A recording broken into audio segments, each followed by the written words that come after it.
Files for automation can be selected using the checkboxes available in any of the tables. Selection can be made with a single click by clicking and dragging, or by using Shift+Click to select multiple files at once. You can also view the selected parts in a separate table view, making it easy to review and verify everything before proceeding. Sending parts to automation automatically opens the automation table view, where you can choose the required file formats. Additional export formats and the output folder location can be configured in the Settings menu. This is also where the programmable output naming is defined, with support for using part properties to create conditional naming rules as needed.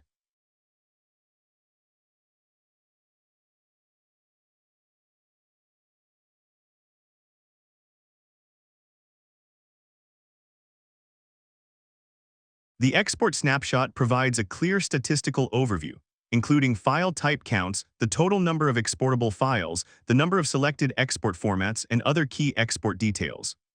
Once you have selected the file types to export, the Start Automation button handles the SOLIDWORKS export process automatically.